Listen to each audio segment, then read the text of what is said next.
On Thursday, January the 17th of 2019, Zack Parker, a close associate of the notorious Gucci gang, was behind the wheel of his car, pulling out of a gym car park in North Dublin. The 23-year-old did not get far. From the shadows, a gunman emerged, opening fire. Bullets tore through the car, striking Parker multiple times. The attack was swift and precise. This was no warning. It was an execution. By the time emergency services arrived, Parker was dead, slumped in the driver's seat. Welcome back to Crime Chronicles. Today we take a look at the Coolock Feud, a gang war full of betrayal and revenge killings that left behind a trail of bodies and fractured the once dominant Gucci gang. Parker's murder was not an isolated event, but the first major strike in what would escalate into one of the deadliest gang feuds in recent Irish history. It was a war between rival factions in the Coolock and Finglas areas of North Dublin, where unpaid drug debts, betrayals, and public taunts fueled an ongoing cycle of retaliation. Over the course of 2019, the Coolock Feud would claim at least 5 lives and terrorize communities, with gun violence spilling onto the streets in broad daylight. Coolock and the neighbouring district of Darndale had long been hotspots for drug-related crime, but the arrival of a younger, more reckless generation of criminals escalated tensions. Unlike previous gang leaders who operated discreetly, this new wave of criminals thrived on social media, flaunting their wealth, power, and violent tendencies. At the centre of the violence was the Gucci gang, a Finglas-based criminal outfit operating under the Kinahan cartel. Led by the enigmatic and dangerous figure known as Mr. Flashy, the gang specialised in cocaine distribution, using teenage runners and online platforms to expand their influence. However, the group was far from stable.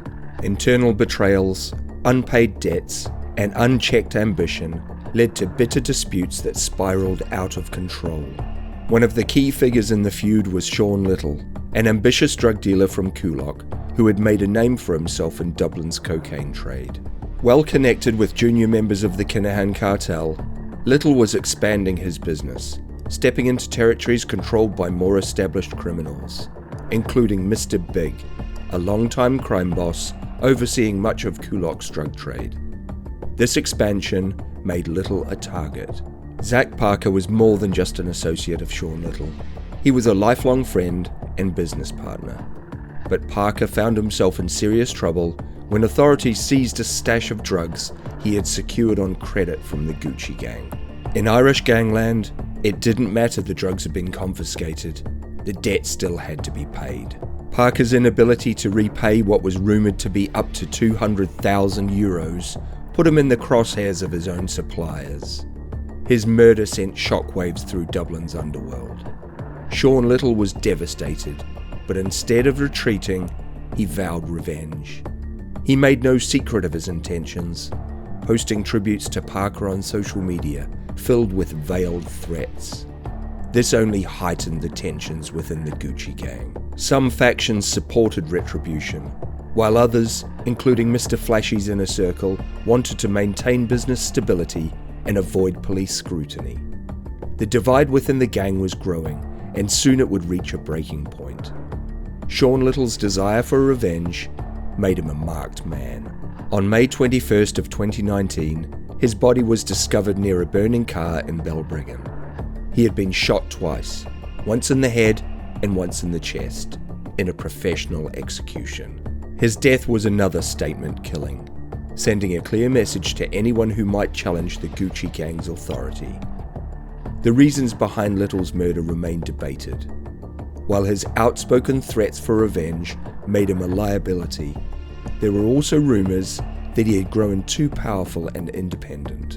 His connections to higher-level Kinahan cartel members may have bypassed Mr. Flashy's authority, making him a threat to the gang's existing hierarchy.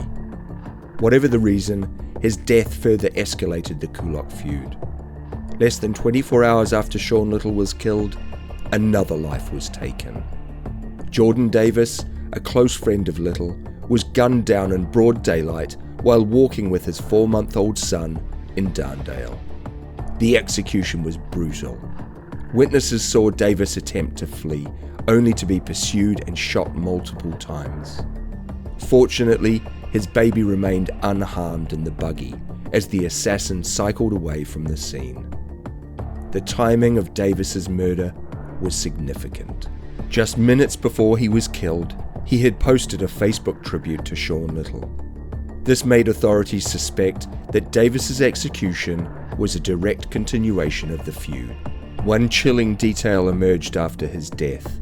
An anonymous account left a mocking comment under his tribute, reading, "You're resting with him, ha ha ha." The message was quickly deleted, but the meaning was clear. Davis had been silenced for his loyalty to Little. The wave of bloodshed did not end there. A week after Little's murder, friends and family gathered for his wake at the Little household. Among them was Hamid Sanambar, a 41-year-old Iranian national with deep ties to Dublin's gang scene. Sanambar had been seen as a close associate of Little, but rumours swirled that he had betrayed him. Suspicion was high, and tensions reached their peak as he walked outside the Little home. Waiting for him were 3 masked gunmen. Without hesitation, they opened fire, hitting him multiple times in the head and chest.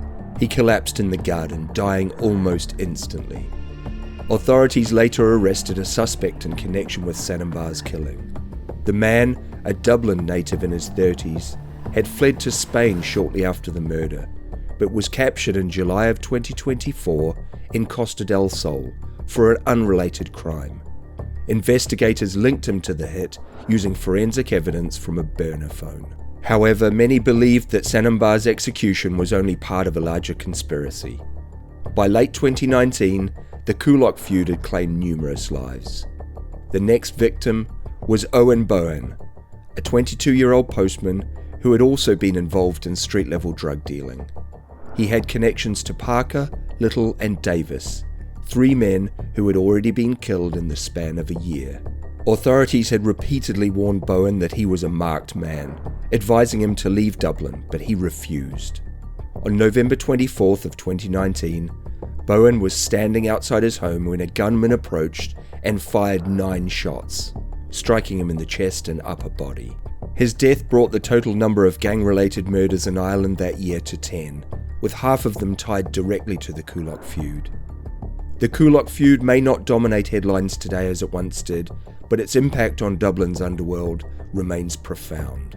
The violence it sparked fractured criminal alliances, increased police pressure, and left a trail of devastation.